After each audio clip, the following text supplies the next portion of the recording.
creative freedom or money and growth. That's the choice that I've come to understand might be the decision that I have to make as a YouTuber.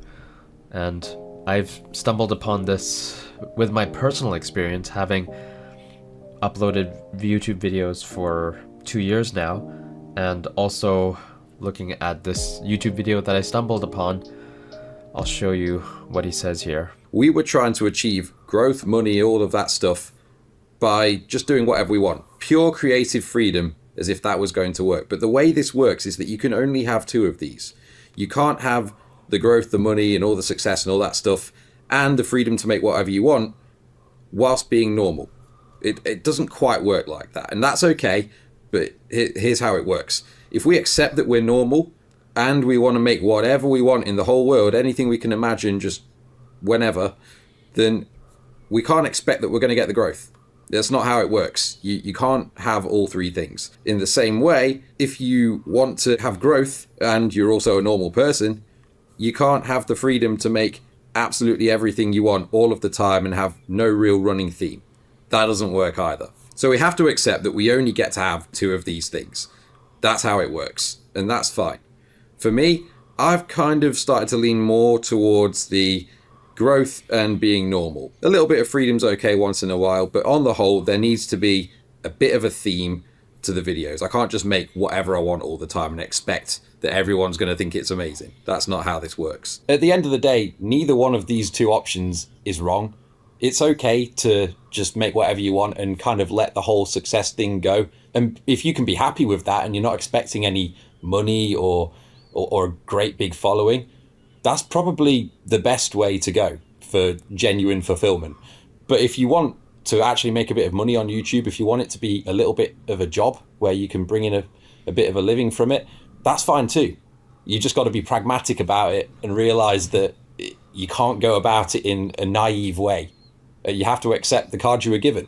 Okay, so I've found this to be true.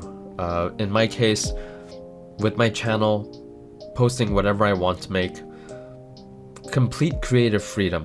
The growth is slow and steady, yes, and it is an upward trend for my channel, but it's not guaranteed that I'll be able to make a living out of this if I post whatever I want by the time I hit 40 years old. Right now, this year, I'm gonna turn 35. Today's January 20th, 2025, 9:10 p.m. on a Monday. So I've got right exactly 5 years where I set this timer. I set this timer counting down the days. It started at about 1999, and now it's down to 1806 days left. So almost 200 days have passed since I started this timer. In the next part of the video, he explains how you have to use your advantages, your cards that you were dealt with, and play to those strengths.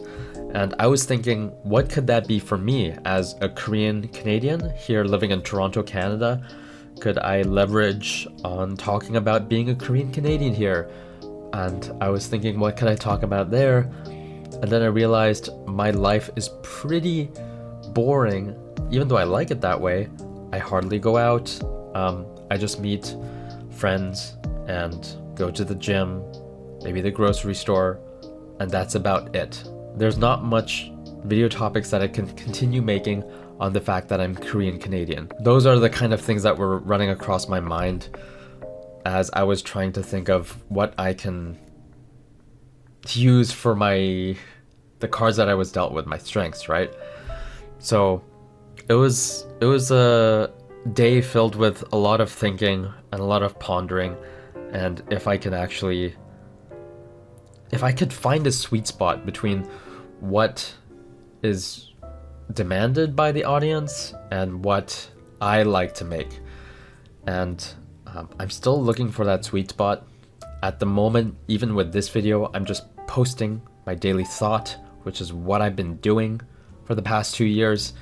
And that is it had some success here and there, but for the most part, if you look at my YouTube channel, on average, the view count is maybe about 100. I mean, sometimes it goes to 300, and sometimes 900 to 1,000, but on average, my videos will get about 100 views these days, and that's not that much better from a whole year ago.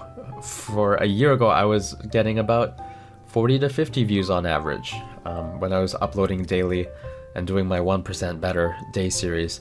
So yes, it has doubled, but it is not much more if you think in terms of the number of views that I get.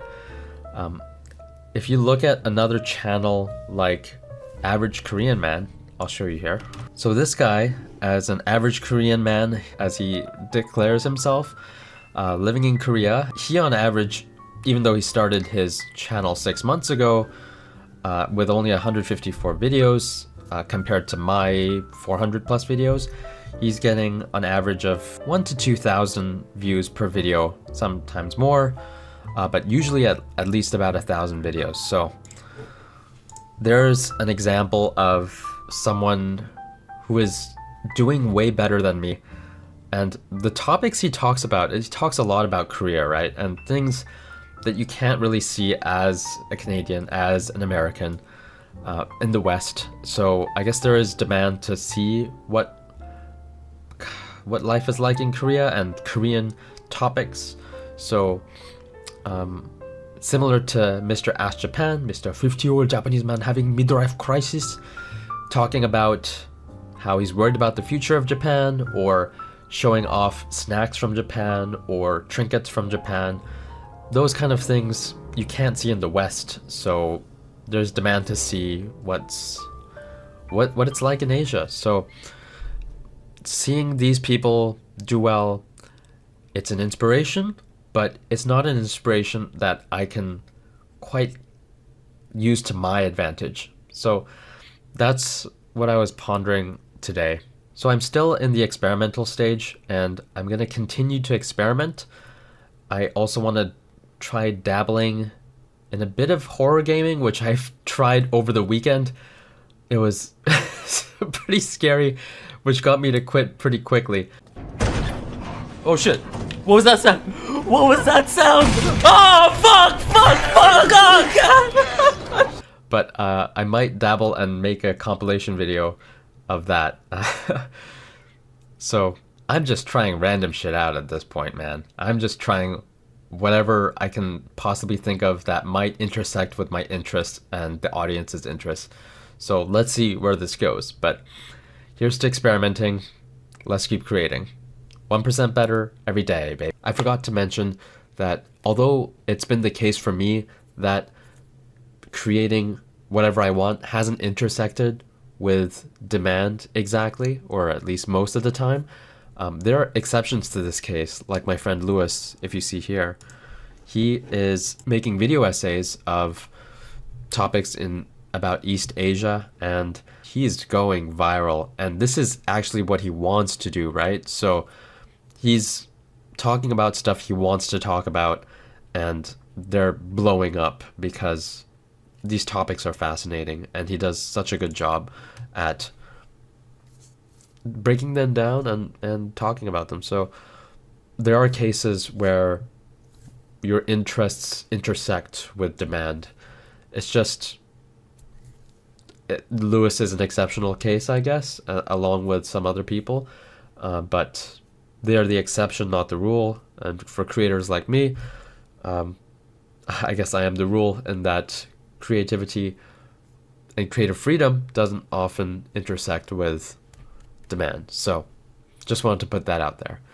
1% better every day, baby.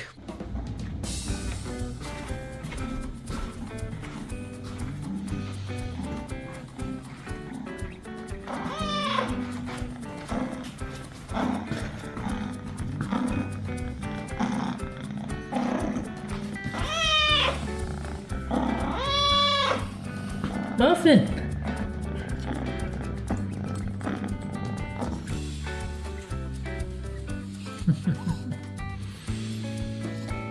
Okay.